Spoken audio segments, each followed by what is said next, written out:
এবার সিসির অন্য দুটো প্রবলেম করাচ্ছি। এটা হচ্ছে notes on English poetry and drama. এটা লিটারেচারের প্রবলেম। তাহলে কি বললো? Notes on English poetry and ড্রামায়। পোয়েট্রি অ্যান্ড ড্রামা এই দুটো হচ্ছে আমার ফ্যাসেট। তাহলে এবার এর সময় কিন্তু কোনো আলাদা করে কিছু বলা নেই, অতএব এটা জেনারেল রিলেশন। তাহলে ইন্ট্রা ফ্যাসেট জেনারেল রিলেশন। তাহলে আমাদের মেন ক্লাস আগে বললাম লিটারেচার। লিটারেচারের মেন ক্লাস হচ্ছে ও। এবার কোন ল্যাঙ্গুয়েজ? ল্যাঙ্গুয়েজটা হবে পি।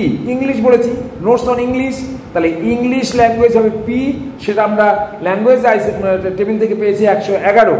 আর পোয়েট্রি P2, পোয়েট্রি P2 এটাও আমরা টেবিল থেকে লিটারেচার ক্লাসের ফসিন P2 থেকে 1 পেয়েছি। আর ড্রামার নাম্বার হচ্ছে P2, সেটাও 2 পেয়েছি। তাহলে এই দুটো রিলেশান যে ইন্ট্রা ফ্যাসেট জেনারেল রিলেশান, তার জন্য 0টা ফিক্সড, আর ছোট হাতের যেটা আমরা ফেজ রিলেশন টেবিল থেকে পেয়েছি ইন্ট্রা ফ্যাসেট ফেজ রিলেশন থেকে। তার সঙ্গে আমরা তাহলে এই দুটো মাঝখানে আমরা পোয়েট্রি এবং ড্রামার মাঝখানে নাম্বার দুটো বসিয়ে দেবো। তাহলে কমপ্লিট ক্লাস নাম্বার হবে O111 মানে ইংলিশ, কমা পোয়েট্রি নাম্বার 1, 0 যে হচ্ছে কানেক্টিং সিম্বল, অ্যান্ড 2 হচ্ছে ড্রামা। তাহলে এটাই হচ্ছে আমার ক্লাস নাম্বার। নেক্সট প্রবলেম হচ্ছে common isolated biography of Indian economist ব্রট up to 1989। এটা কি কমন আইসোলেট কী করে আমরা ব্যবহার করব? তাহলে এই ক্ষেত্রে আমরা প্রথমেই এটা মেন ক্লাস ইকোনমিক্স, আমরা ইকোনমিক্সের এক্স নিয়েছি, বায়োগ্রাফি হচ্ছে এসিআই। এই এসিআই যখন আমরা নিচ্ছি তখন এটা ওখানে after ACI applicable before space facet, আমরা এই ক্ষেত্রে স্পেসের আগে এসিআই বসাবো এবং সেইখানে একটা ফর্মুলা বসিয়ে দিয়েছে বায়োগ্রাফির নাম্বার স্মল ডাব্লিউ, এবং তার পাশে ওরা এসিআই পাশে একটা ফ্যাসেট ফর্মুলা দিয়েছে যে ডাব্লিউ ব্র্যাকেটের মধ্যে এস মানে স্পেস কমা দিয়ে টাইম। তাহলে আমরা সেইভাবে সিনথেসিসটা করবো।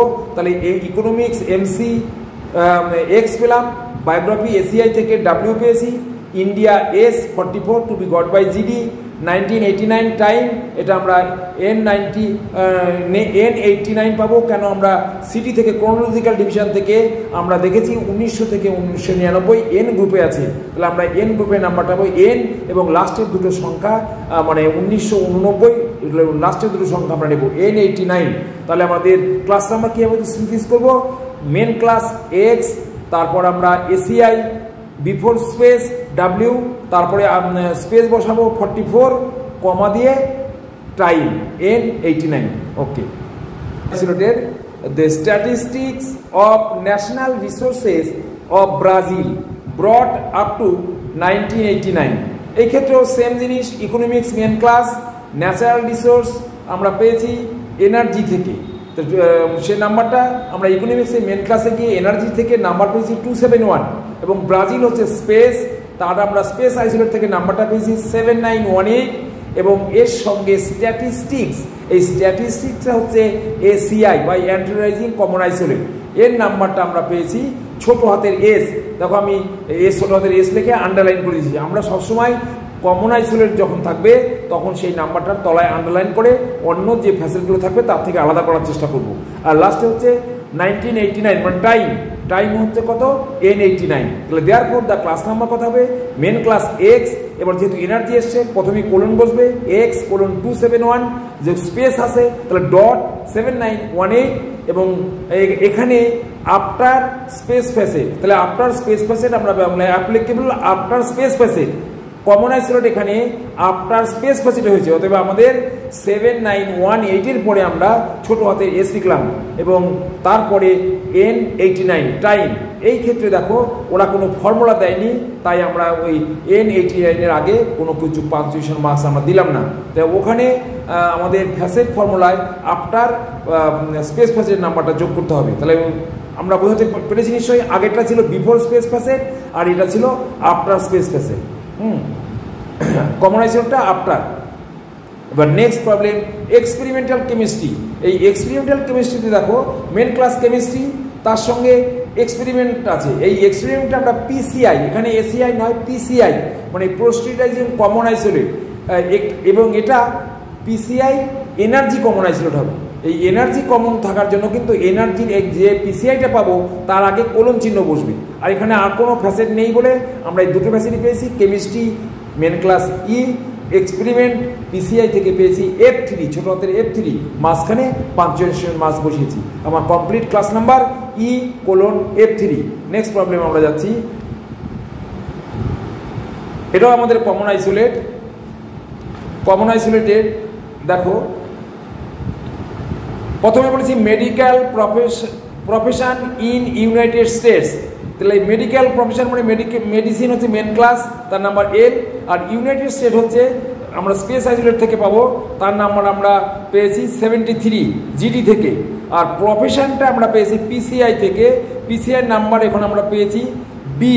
আর পিসিআইয়ের ওখানে আমাদের এই ক্ষেত্রে একটা ফর্মুলা দেওয়া আছে, এর পার্সোনালিটি কমন আইসোলেটের পাশে আমাদের কমন আইসোলেট মানে সিআই মানে কমন আইসোলেট অর্থাৎ পিসিআই, সিআই তার যদি থাকে তার পাশে এখানে সিআই হচ্ছে B, তার পাশে কমা দিয়ে P2 এবং এনার্জি থাকলে কোলন দিয়ে এনার্জি আসবে। কিন্তু এখানে অন্য কিছু নেই, আমরা শুধু পেয়েছি medicine main class, United States হচ্ছে স্পেস 73, তাহলে L.73 আর তার সঙ্গে শুধু প্রফেশনটা পেয়েছি, প্রফেশনের নাম্বার হচ্ছে B, অতএব B লিখে তার তলায় আন্ডারলাইন।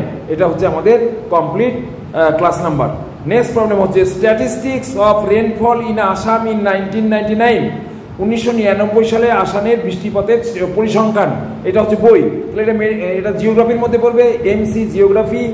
ইউ রেনফল হচ্ছে পার্সোনালিটি 2855, আর আসাম হচ্ছে স্পেস 4477, টাইম হচ্ছে 1999, N99। আর স্ট্যাটিস্টিক্স এসিআই থেকে পেয়েছি এস। এবং এই ক্ষেত্রে দেখো আমরা যখন নাম্বারটা তৈরি করলাম এসটা টাইমের পড়ে গেল, মানে আফটার টাইম স্পেসে, মানে পিসিআই